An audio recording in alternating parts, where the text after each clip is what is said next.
Ubisoft has been facing so many problems in 2024, and it doesn't look like 2025 is going to be any better for them. But now we're hearing that they may cut staff by 40% or around 8,000 people amid rumors of a buyout. I have a few different things to show off, but before I get into the topic, if you enjoy the content I create, check out the links in the description, join the community in my live streams, and consider supporting through Patreon or YouTube memberships. Now, I can't say I'd be particularly sad if Ubisoft fell off the face of this earth, because while they have amazing IPs, they refuse to do anything with them, and they just milk the same handful for all they're worth, and they're putting money towards projects that absolutely nobody wants or that we initially wanted, but they showed us and they were extremely disappointing pieces of content. Like Skull and Bones, for example. People absolutely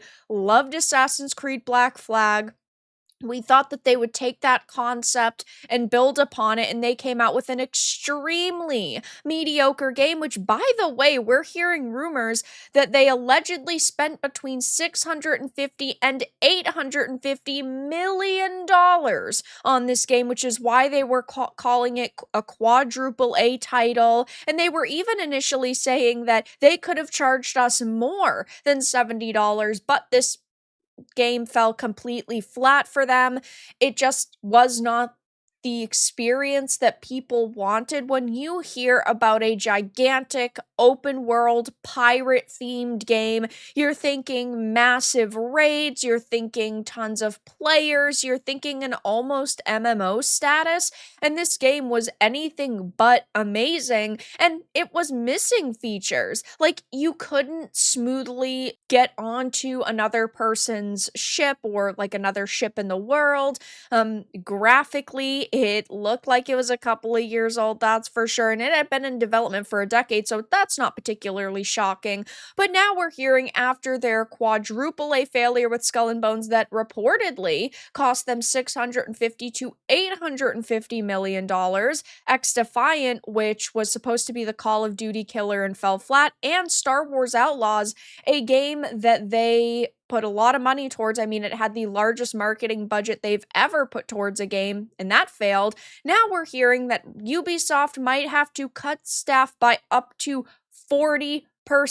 Now, I do not revel in people losing their jobs, but at the end of the day, if you're bad at your job or you are in a position that is useless, I can't say I'm particularly shocked or sad by the fact that a company is, cutting you off, because we see so many companies now hire useless positions, like, in my opinion, DEI departments. I think those are pretty useless. But now we're hearing that apparently Ubisoft is trying to find a way to save some money after they're losing hundreds of millions to maybe even $1 billion this year from their games. If it's true, they spent $650 to $850 million on Skull and Bones. But this is a That Park Place article. It says at least one analyst speculates that Ubisoft might cut its staff by 40% amid rumors that the company will be bought out and taken private. Now, this has been a rumor for quite a long time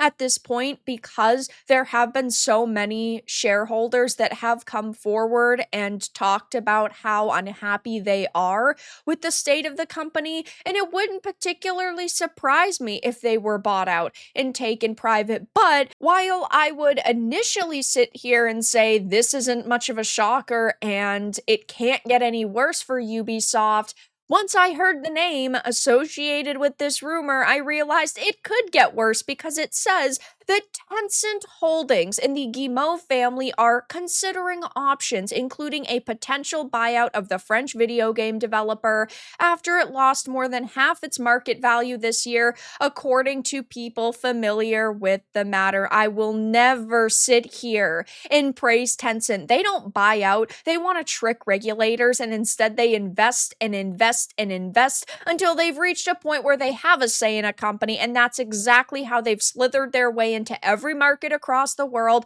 And that's exactly what they'll do here. They are controlled by the CCP. They're not a separate entity. The CCP doesn't work that way. And they're already, it sounds like, using the Guillemot family to do their bidding. So if this happens, the Guillemot family is going to come out and say, oh, we had this idea and we really wanted to do this, but Tencent is backing us up. It's bullshit, bullshit, bullshit. This is how Tencent is invested in so many companies. They are extremely sneaky. They know exactly what they're doing. And if it happens with Ubisoft, things are not going to get better. I know that we sit here all the time and say, I wish Ubisoft would go back to the way they used to be, where they were creating high quality experiences and they weren't predatorily monetizing their games. But make no mistake, if this happens, it's not going to turn out good because it's freaking Tencent. Now, of course, it would be interesting to see if this is the direction that they head in, because right now there's a bit of a theory spreading, across the internet. It has been for a long time at this point, but it's become more prominent recently, where a lot of people believe that Chinese companies like Tencent are digging their claws into these companies and into video game developers, and they are actually making things significantly worse so that when the game sciences come along and they're releasing titles surrounded, by stories of Chinese mythology, those are extremely amazing experiences. So they're kind of propping up the Chinese created products and sort of denigrating the Western products.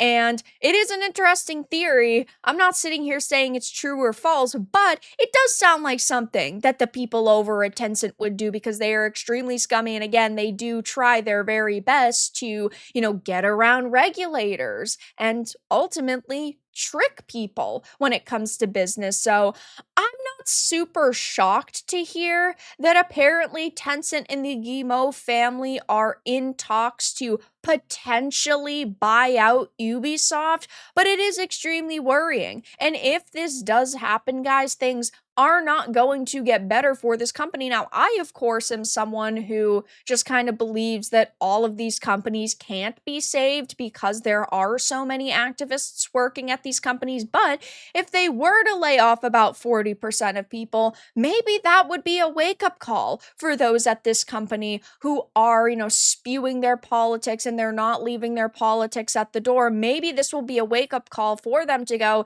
you know what, I just need to do my job and I need to do it properly. And maybe some of the activists will be weeded out, because 40% is an absolute massive chunk of the people that they have at this company. So there's a lot of rumor, there's a lot of speculation, but things are still not looking good for Ubisoft. Even if this doesn't happen and they don't cut 40% of staff, or this buyout doesn't happen, Ubisoft is in an awful position right now, with the rumors that they spent nearly $850 million on their quadruple A game Skull and Bones because X Defiant failed, because Star Wars Outlaws underperformed, and they had to delay Assassin's Creed Shadows. I, at this point, do not see a way that they could magically turn things around, at least anytime soon. I think it would take years of hard work and effort, and these people hate us. They hate gamers. We've even heard Yves Guillemot say that gamers are toxic, which isn't super shocking since so many people in the industry right now are doing that. But I will be keeping my eye on this, though it sounds that Ubisoft may be going through some massive restructuring in the near future. But that's all that I really had to discuss in this video. Let everyone know your thoughts in the comments below. If you enjoyed this, give it a like, and if you didn't, give it a dislike. I appreciate your support either way, but I will talk to you all again in the next video really soon.